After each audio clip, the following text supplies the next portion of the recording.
Hindi ka panipaniwalang twist. Biglang nagtatago si Paolo Avellino kay Kim Chiu, pero ang pasabog nilang reunion ay nauwi sa isang nakakalukang Sunday confession of love that leaves fans screaming, crying and demanding the truth behind Kim Paul's romance.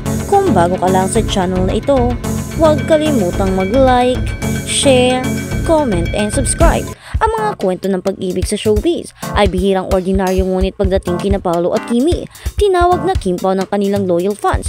Ang drama ay hindi lang lumalabas sa screen, ito ay sumasabog sa totoong buhay. Nitong linggo, ang mundo ng libangan ng mga Pilipino ay niyanig ng hindi inasahang twist na nag-iwan sa mga manonood na humihingal, naghihiyawan at nagbabalik tanaw sa bawat sandali para sa mga pahiwatig. Si Paolo ay nakitang nagtatago kay Kimi para lamang sa kanilang lihim na muling pagsasama-sama upang mag-alab sa isang pampublikong deklarasyon ng pag-ibig na hindi nahulaan ng sinuman. Nagsimula ang lahat ng walang kasalanan. Inaasahan na magkasama ang mag-asawa sa isang Sunday variety show taping, kung saan inaasahan ng mga fans ang panibagong doses ng kanilang hindi mapaglabanan na chemistry. Sa halip, ang naganap ay parang isang eksenang napunit mula sa isang teleserye. Sinasabi ng mga saksi na biglang nadula si Paolo sa likod ng entablado na iniiwasan si Kimi. Nahuli siya ng kamera na nakatakot sa likod ng mga kortina ng entablado, bumubulong sa mga tauhan at lumabas pa sa isang alternatibong pasukan. Lahat ay natigilan. Isiniwalat ng isang tagaloob ng stage crew, akala namin si Paolo at Kimi ay dapat na magkasama, ngunit siya ay patuloy na lumalayo na parang nagtatago sa kanya. Ito ay kakaiba, para siyang umiiwas sa isang konfrontasyon. Ang deklarasyon ay nagpadala ng mga shockwave sa buong studio at higit pa. Sa loob ng ilang minuto, nagtrending nationwide ang mga hashtag tulad ng hashtag #KimPaoForever, hashtag Paolo and Kimi, hashtag Sunday Confession. Nagpahayag ng pagkadismaya ang Kim Pao fans sa napapabalitang postponement ng Star Cinema movie. Mabilis na nangingibabaw sa social media ang love story. Nagpost ang mga tagahanga ng mga emosyonal na reaksyon. I can't stop crying. Nagtago si Paolo sa kanya dahil natatakot siyang magtapat. Parang teleserye pero sa totoong buhay. Ang Kim Pao ay ang kwento ng pag-ibig ng dekada. Ang linggo ay hindi na magiging pareho muli. This wasn't just a showbiz stunt. This was real. You could see the tears in their eyes. This is love, raw and unfiltered.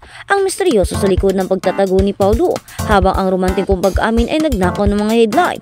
Marami pa rin ang nagtatanong sa unang pagkawala ni Paolo. Bahagi ba ito ng isang nakaplanong sorpresa o talagang nagpapanik siya tungkol sa pagsasabi ng kanyang nararamdaman sa publiko? Ayon sa isang malapit na kaibigan, ilang linggo nang pinaplano ni Paolo ang pag-amin, ngunit nagdadalawang isip kung isa sa publiko ito. Mahal niya si Kimi ngunit natakot siya.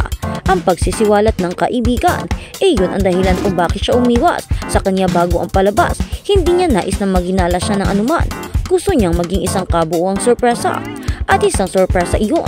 Ngayong opisyal na ang kanilang paghibigan, pinag-iisipan na ng mga tagahanga ang kinabukasan ng Kim Pao. Magsasama ba sila sa isang bagong romantic teleserye? Dadagsa ba ang mga endorsement? O kaya maglalakas loob ang mga tagahanga na ibulong ito? Maaaring maging mga kampana ng kasal sa inaharap. Naniniwala ang isang entertainment analyst na ang public love story ni Kim Pao ay isang game changer sa isang mundo kung saan maraming celebrity romance ang pakiramdam na gawa. Ang ilaw na emosyon ni Kimi at Paolo ay tumatama sa isang chord. Hindi ito scripted, ito ay totoo.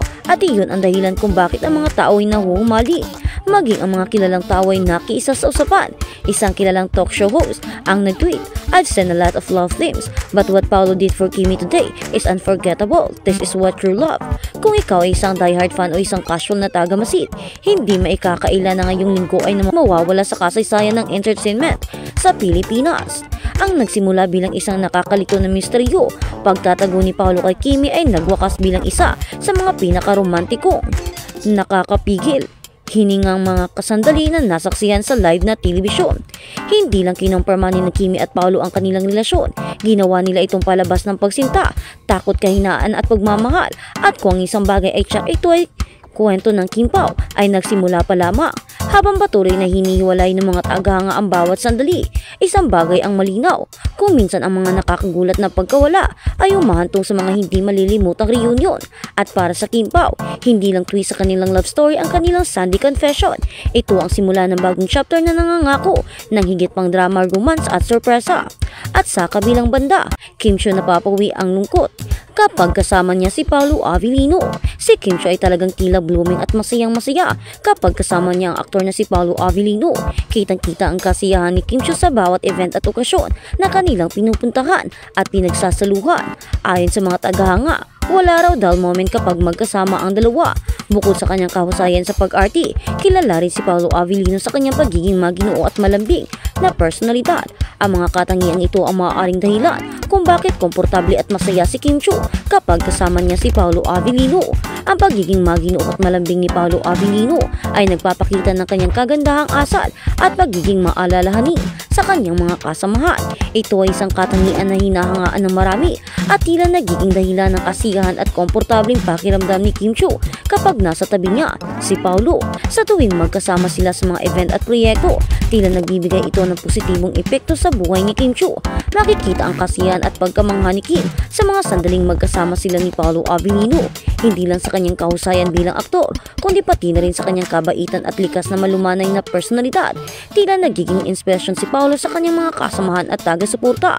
Sa mga pagkakataong ito, lumalabas ang natural na komportabling samahan at pagkakaibigan ni Kim Chiu at Paolo Avellino. Hindi hadlang ang kanilang trabaho bilang mga artista sa pagbuo ng tunay at positibong ugnayan sa isa't isa. Sa halip, ito pa nga ang naging pundasyon ng matibay na pagkakaibigan at respeto sa kanilang larangan. Ang presensya ni Paolo Avellino sa buhay ni Kim Chiu ay tila nagbibigay ng inspirasyon at kasiyahan sa kanyang personal na buhay at karera. Makikita sa tuwing sila'y magkasama na nagiging bukas at masigla ang puso ni Kim Chiu sa mga simpleng ngiti at mga titig. Nakahayag ang tunay na kaligayahan na hatid sa kanya ng presensya ni Paolo bilang mga kilalang personalidad sa industriya ng showbiz. Patuloy na bumibigas ang kanilang pangalan at pagsasama sa mga event at proyekto. Ito ay patunay ng kanilang dedikasyon sa kanilang propesyon at sa kanilang mga taghanga. Sa tuwing magkasama sila, hindi lamang sila nagpapakita ng kahusayan sa kanilang larangan, kundi nagbibigay din sila ng inspirasyon at pag-asa sa kanilang mga taghanga. Sa kabuuan, ang samahan ni Kim Chiu at Paolo Avellino ay isang patunay ng tunay na pagkakaibigan at respeto sa kabila ng kanilang mga tagumpay at hamon sa industriya ng showbiz. Ang kanilang positibong ugnayan ay patuloy na nagpapakita ng halimbawa at nagbibigay inspirasyon sa kanilang tagahanga at mga kasamahan sa industriya. At sa kabilang banda, Kim Chiu nirereto kay Enrique. Marami ang nakamiss kay Enrique Hill lalo pat mula nang magpandemya ay namamahinga rin ang karera nito kasama si Liza Soberano. Bagamat may mga espekulasyon noon tungkol sa kanyang pag-over the backwood, wala pa namang nakumpirma hinggil dito. Ito na ngayon ang mga nanguurot na itambal siya sa chinita actress at Showtime host na si Kim Chiu. After lang may kasunod na kasi agad na proyekto si Kim sa Dreamscape Entertainment. Malakas ang bulong-bulungan na magbibida ito sa Philippine adaptation ng hit romance. Kaya naman may mga naglalabi pa sa bagay raw sa Enrique sa papilagi ng ginampanan ng Korean heartthrob.